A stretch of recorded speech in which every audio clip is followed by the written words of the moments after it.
Do you want more leads and traffic? Does your SEO suck? I know mine has in the past, and I want to dive right into this. I have Chris Porteous on the show today, and he is from myseosucks.com. We're going to be diving in how to get you more leads and traffic, what to do to fix all your digital assets, online properties, and not to just have it as one part of your marketing funnel, but company-wide. I'm going to bring them up right after we thank our sponsor.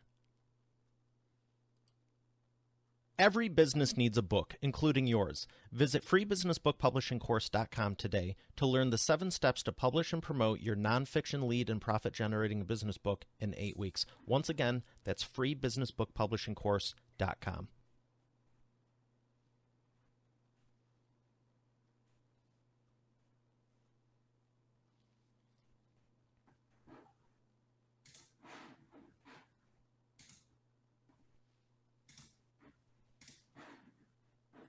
Here he is, ladies and gentlemen, Chris Porteous. Chris, how are you feeling today?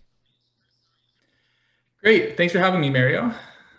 I want to ask you, what is so important about SEO? I've heard some people say you need to have everything dialed in, and I've heard other people say, you know what, I don't even mess around with it. What's your take on it?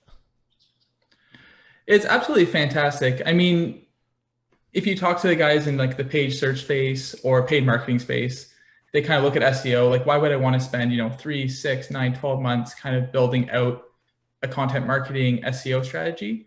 But ultimately, what you're doing is you're building a moat around your business. So the more content you build, the better it's repurposed, being promoted on Quora and other avenues. You start really kind of building a business that's reliant on organic traffic, which builds, a higher value asset, gets you leads coming in over time, and really builds like a really nice kind of passive lead generation strategy.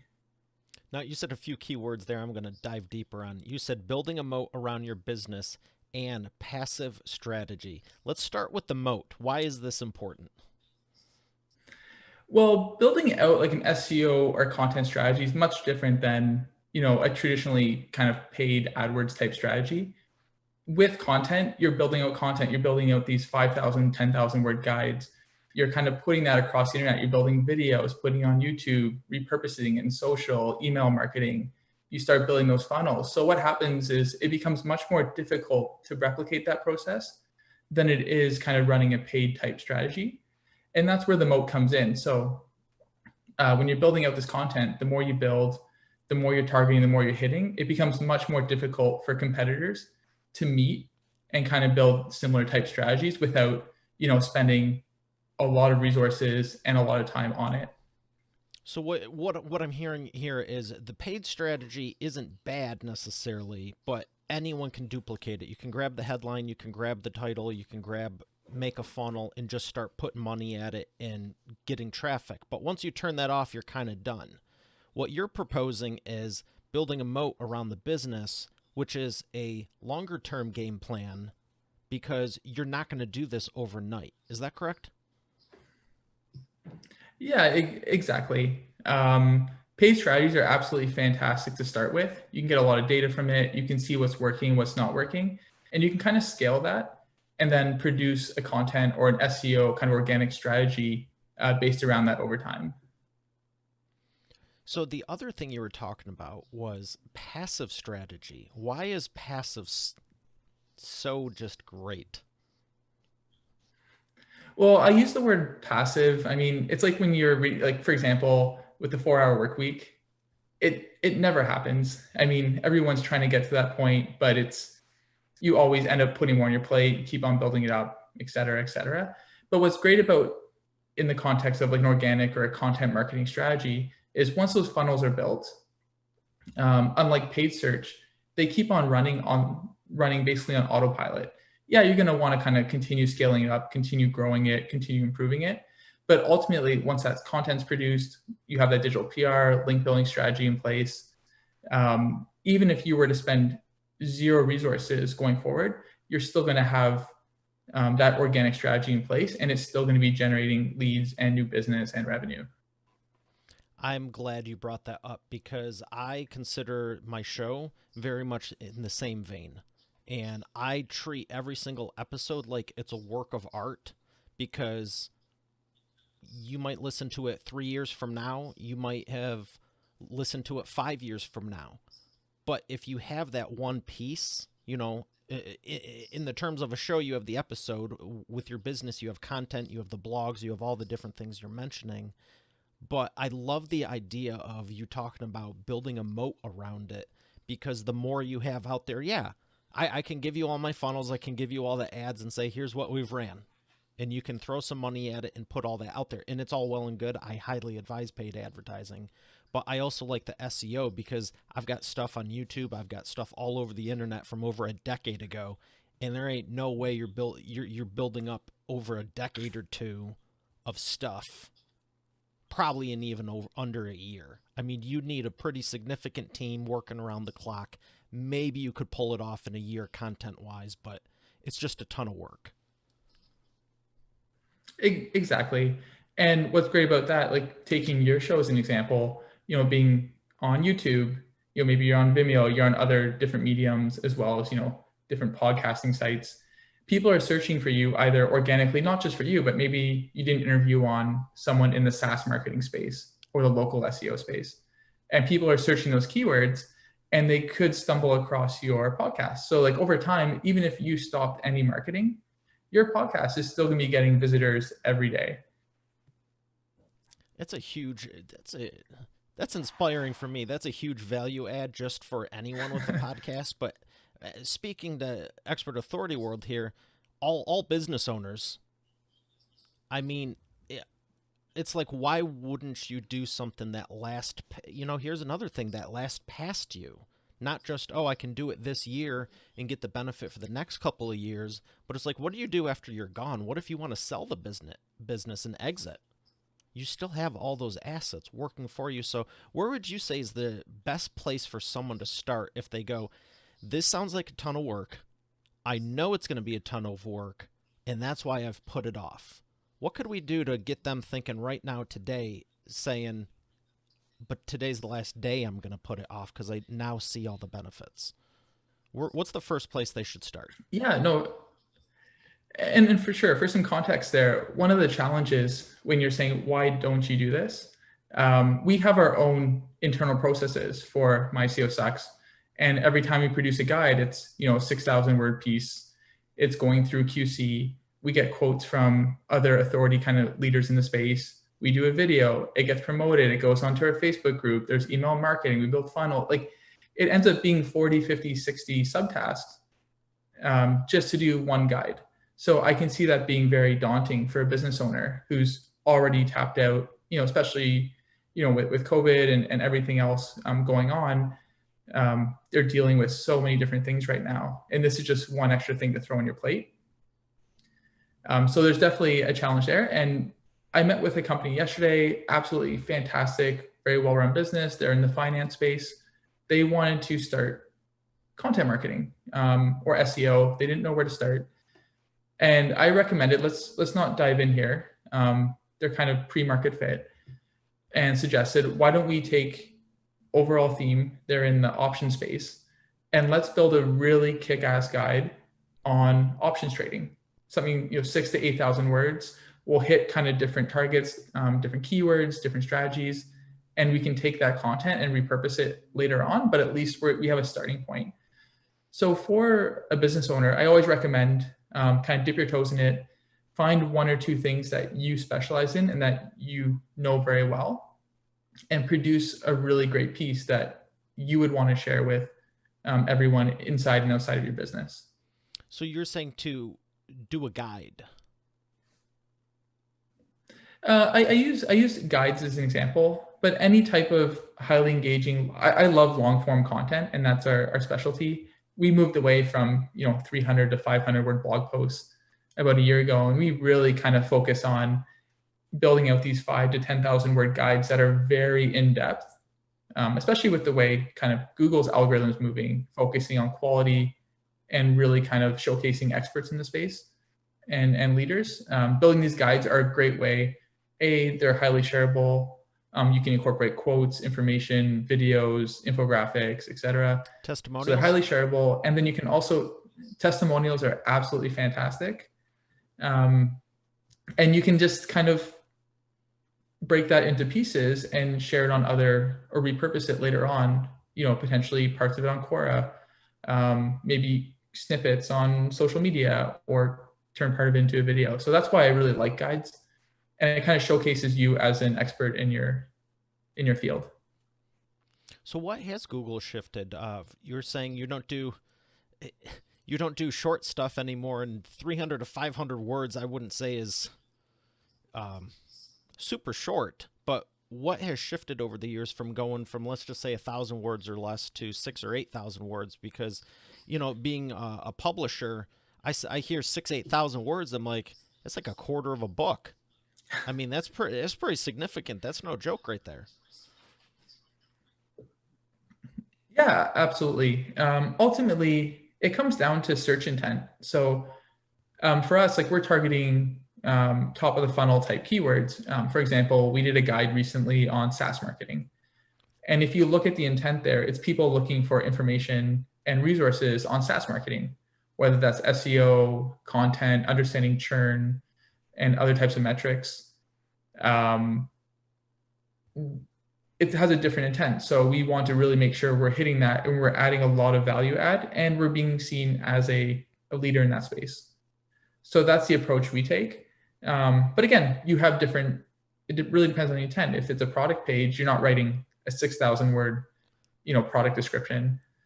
That would just be next to impossible. And it wouldn't even necessarily satisfy Google's intent. So it all comes down to intent, what people are searching for, what they're looking for, and then building content around that intent. What would you suggest for a product? If someone does have a product that's listening right now, and they're going, "Wow, 6 to 8,000 words, that's a bit much." Where would you say you should aim?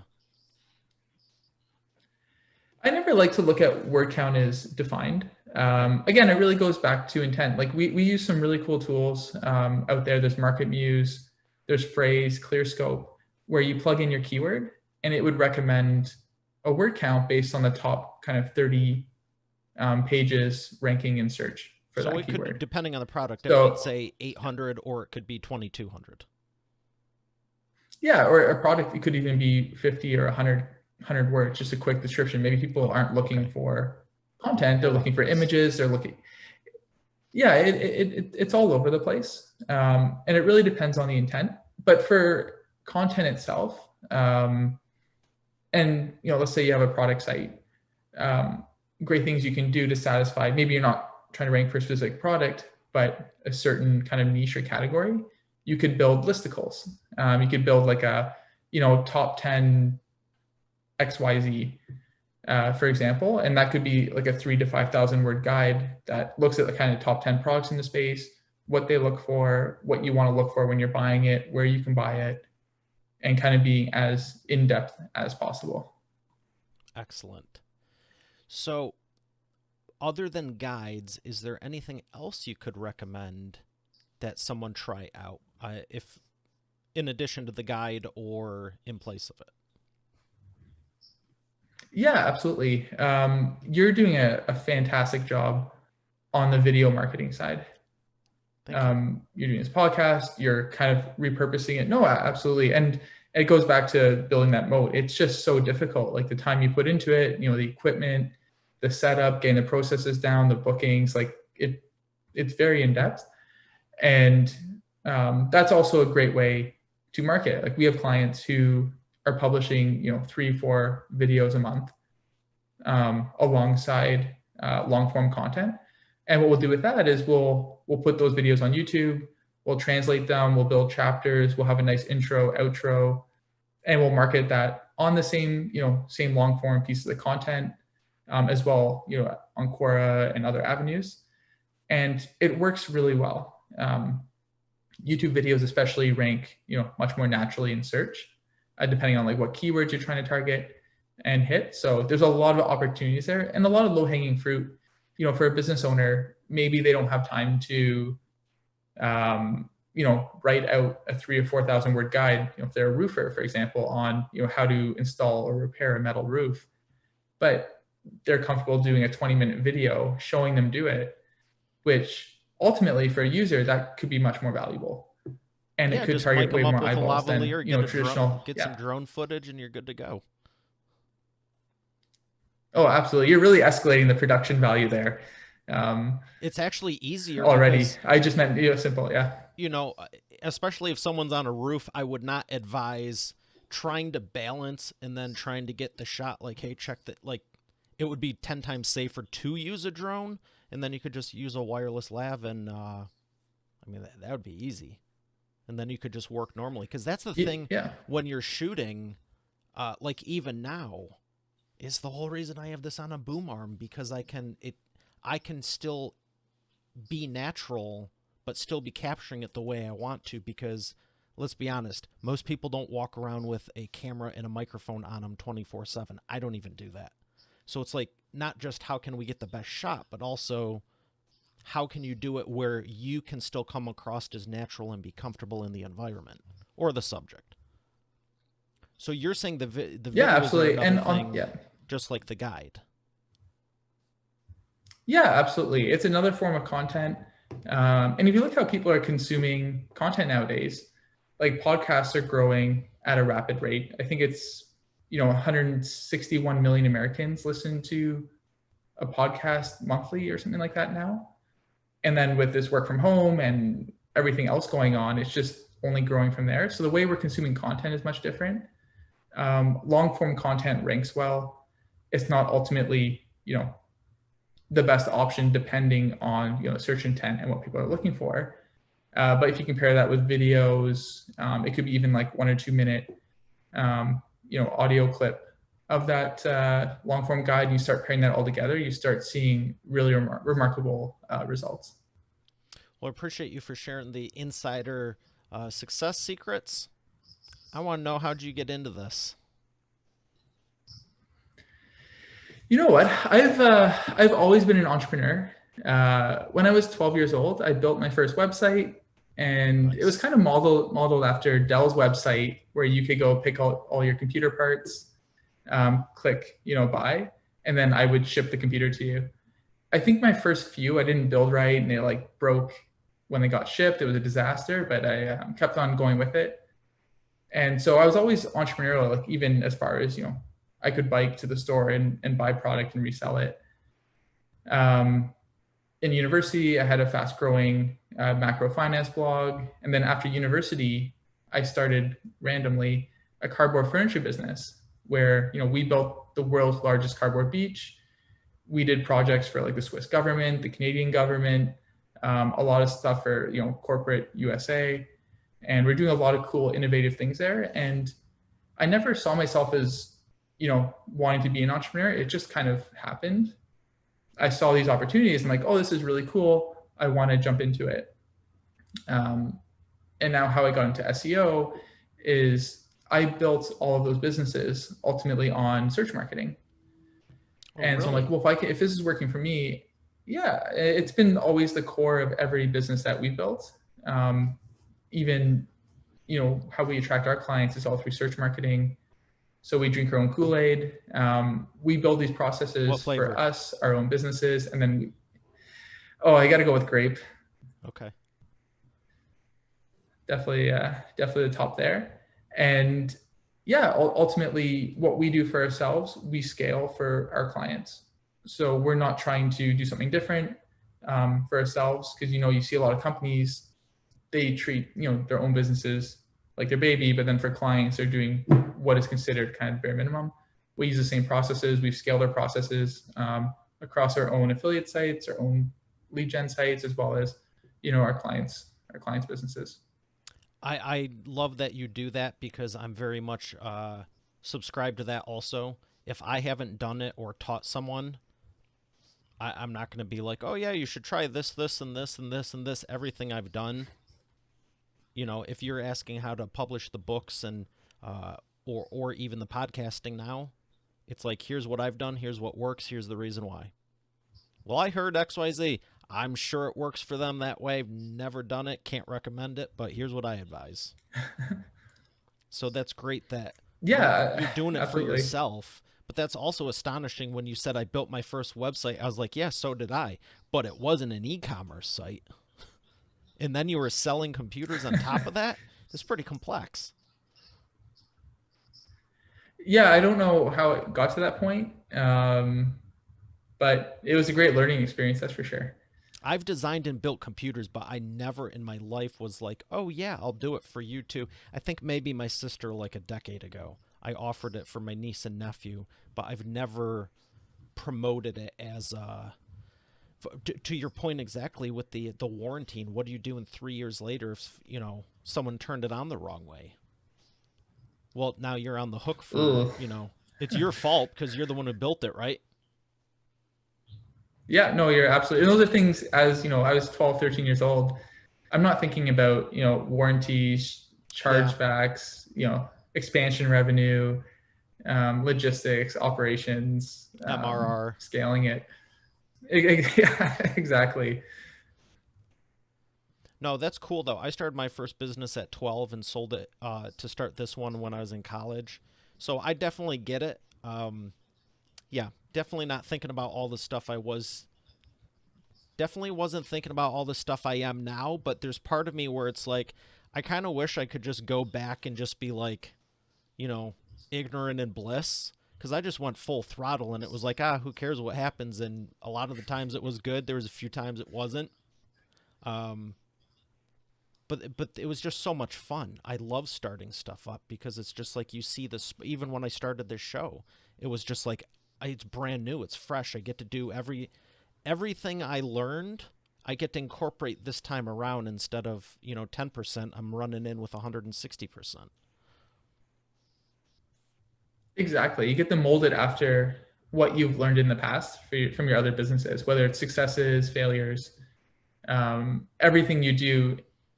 And that's why experience is so valuable. Everything you do is a learning experience in one way or another. Yeah, that's a great attitude, and I'm glad you're looking at it that way because some people are like, oh, I failed 2, 3 times and give up. It's like, yeah, it's the fourth time that you would have nailed it.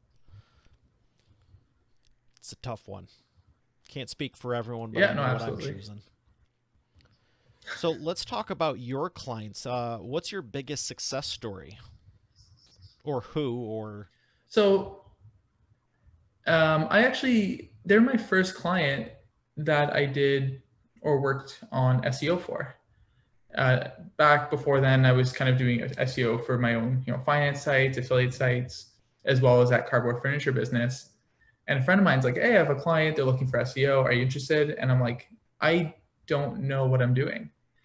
Um, I knew the basics of SEO. I was doing it myself, but I've never actually like done any account management before. I've never like, how do I price this? What's the scope? Like, what's involved here? This was my first time kind of going into it. They were a local law firm based out here in Toronto. And when I started with them, I believe there was 3 lawyers. And I remember going to their office. It was super small. They were burnt by, multiple SEO firms in the past. And they're like, you know what? Like I went in very honest. I was very truthful, transparent. Here's what I've done. You need someone who's going to like work really hard. You need someone who's going to be like, who's going to be through that, not just an agency who's, kind of just doing hours and hoping for results. So they brought me on, and from there they have gone from 3 lawyers at the time to, I believe, they're 50 plus. They're one of the most well-known kind of recognizable brands in Canada. We've done a great job scaling them. SEO, I like to take credit for all that growth, but obviously SEO is just one part of that. But where they did a really good job was saying, this was back 4 or 5 years ago, the digital space is going to be, at the time it was growing quickly, but it's going to be huge. This is going to be by and large our largest marketing funnel. We want to go full throttle on it, and they invested heavily into digital. They made the right moves, and they were able to scale much quicker than any of their competitors.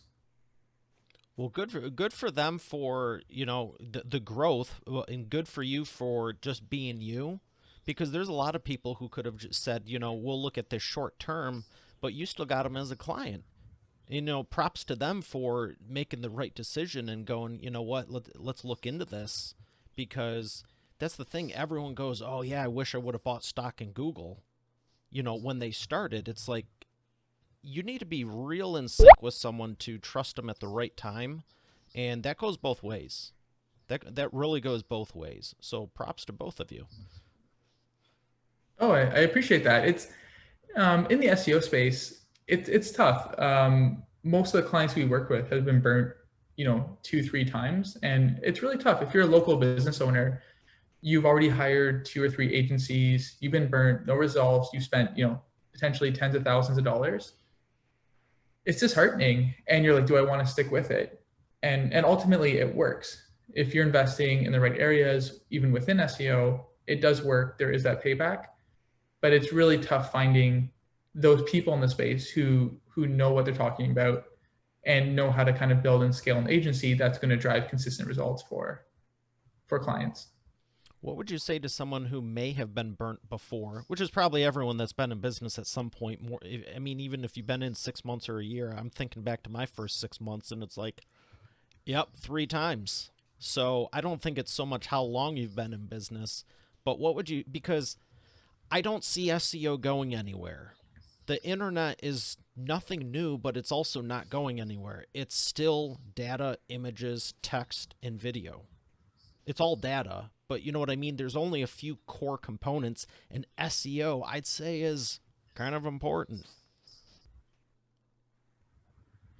Yeah, absolutely. The biggest thing for business owners, again, when I talk about building the moat, you can hire an SEO agency who is doing, technical SEO, which is kind of tinkering with your site, some changes to meta descriptions, meta titles, maybe a little bit of link building, which are mentions on third-party sites, but they could be low quality. It could be something on a directory, or, I've seen links on very low quality porn and adult sites. I'm like, this isn't good, guys. Like, who'd you hire? What's going on? And ultimately, that's what even Google's trying to get away from when they're ranking businesses, and focusing more on content, high quality mentions. So as a business owner, like, SEO works. It does, but it's like, how are you leveraging those resources, or your spend or budget? And if you're investing it in really good quality content, whether it's videos, long form pieces of content, or digital PR, you're getting mentions on, for us, we try to get 5 to 10 mentions on really high authority news sites every month, whether it's like, Keep.com, Active Campaign, MailChimp, like well-known, recognizable sites. Regardless of what, Google's algorithm does or where search goes, those high quality mentions can never be taken away. They can be Especially when you're cross-promoted dealing with the age through, domain, right? Yeah, exactly. So you combine that with, the brand itself. You can have featured on in your signature. You have, we've been featured here. Check out our recent article here. If you have videos, like, what you're doing with SEO, you should be able to want to take that and cross promote it and kind of use it across your business, not just look at SEO as kind of a separate component. And that's where you're going to have the most success. So doing the cross promotion, not just a one-time deal.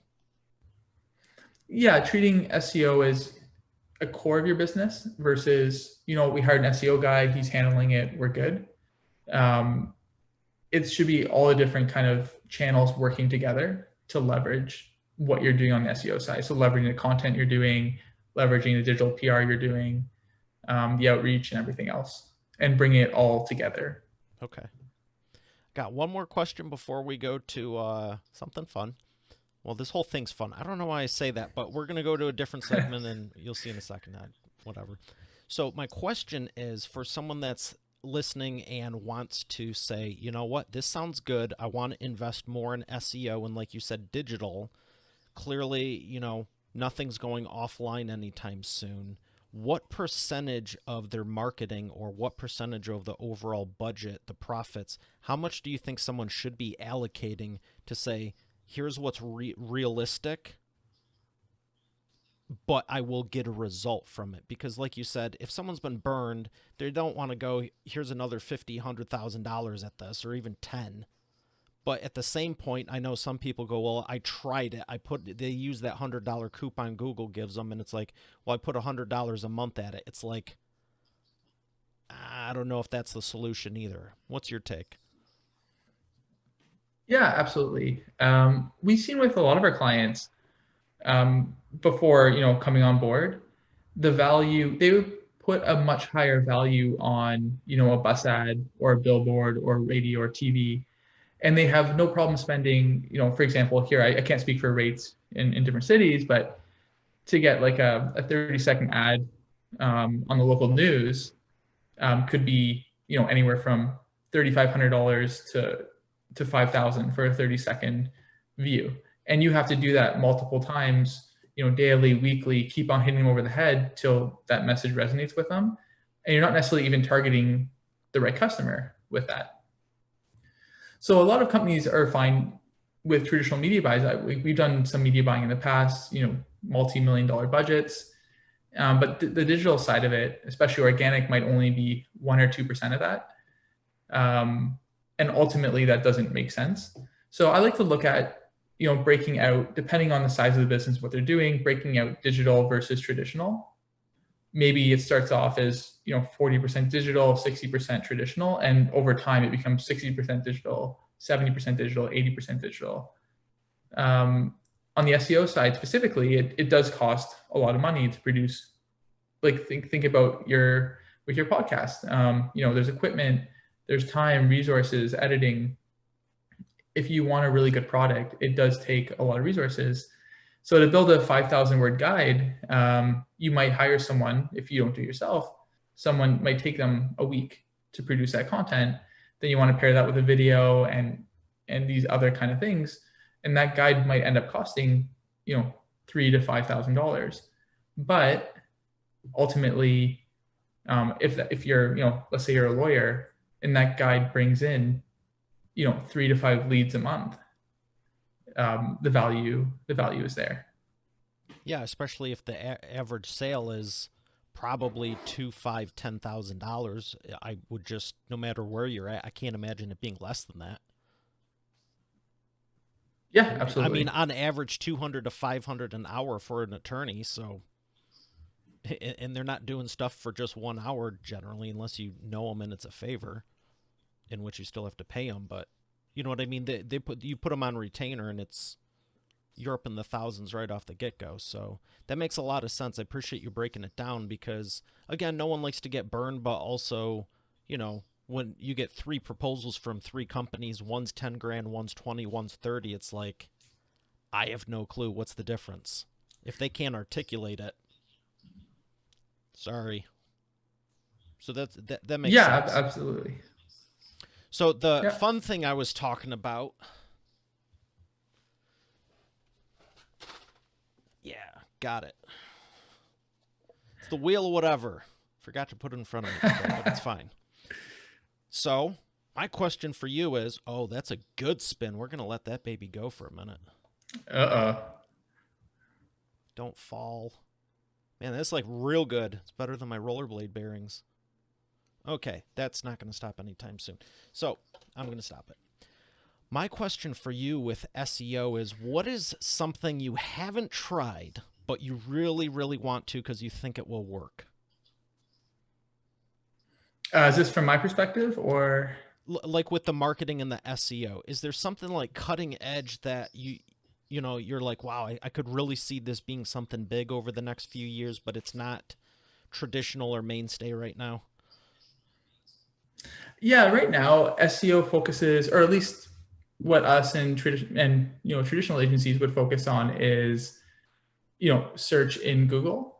But I think things are becoming a lot more decentralized. So building content on, 10, 15 different platforms. So I had this idea of with Cora Marketing. So let's say I want to rank for personal injury lawyer. I would scrape maybe the top 50 questions for, site Cora.com, and then the keyword personal injury lawyer, scrape the top 50 questions, and then provide comments for each of those questions. Basically, promoting ourselves, promoting, the value, maybe a guide or a resource page or something like that. So doing a lot, not just in for search, so not just backlinks, not content on your site, but treating SEO as a lot more decentralized and kind of being everywhere.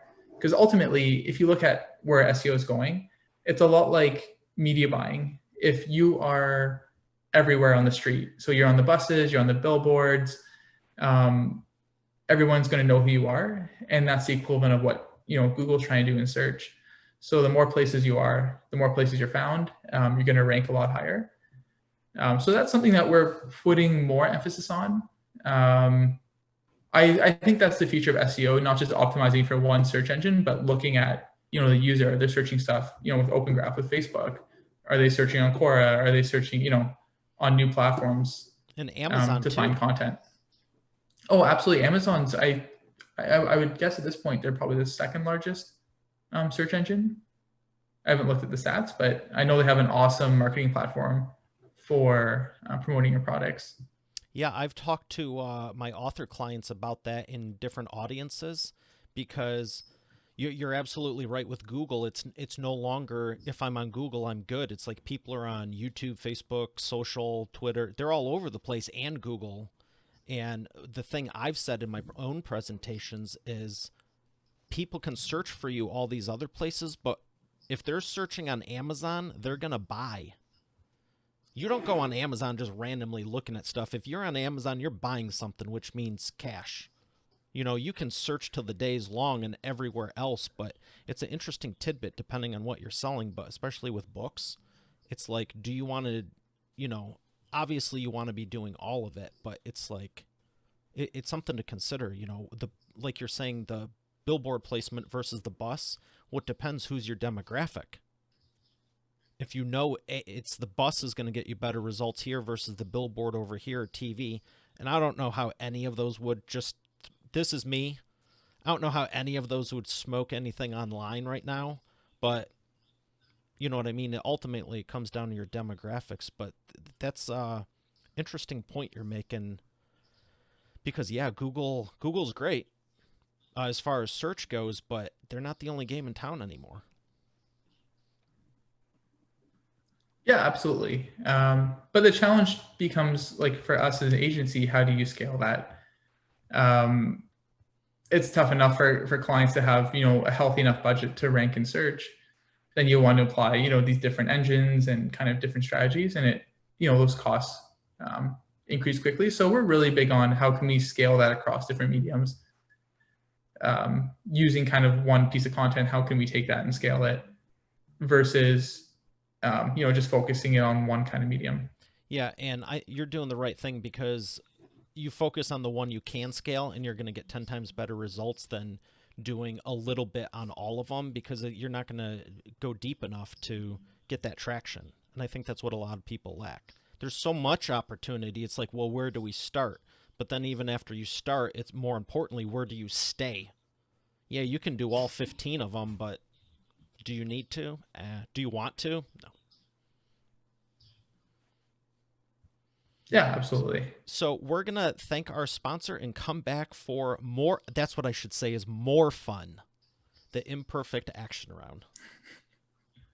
You've heard me say every business needs a book, including yours. And it's true. And that's why you should visit freebusinessbookpublishingcourse.com today to learn the 7 steps to publish and promote your nonfiction lead and profit-generating business book in 8 weeks. But you know what?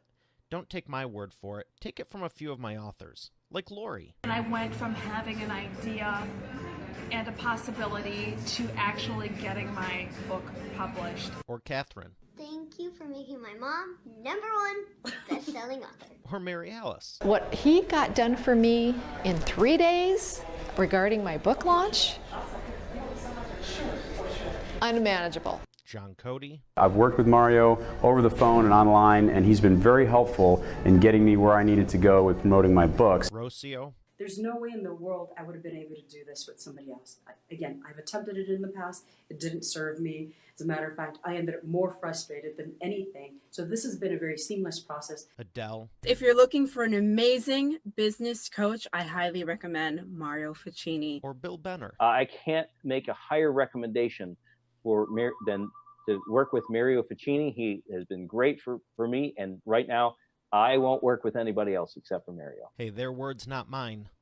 Visit freebusinessbookpublishingcourse.com to get started now, and I look forward to hearing your transformation as the next video success story. Once again, that's freebusinessbookpublishingcourse.com.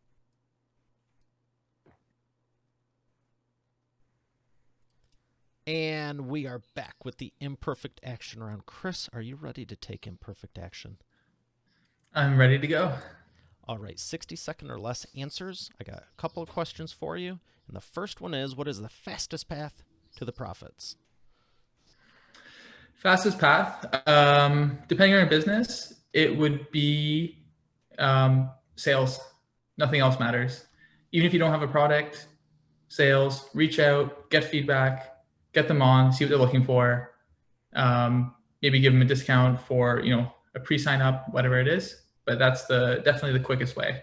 Right. I love it. Number 2, what is the biggest problem you see your prospects making and the fastest way for them to fix it? For at least looking at like my clients, as well as prospects, is not treating SEO as part of their business, but treating it as just like one facet of their overall marketing. Very true. Yep, I've been on the wrong side of that before. My bad. Number 3, what is the best way to maximize customer lifetime value? The easiest is just reducing churn.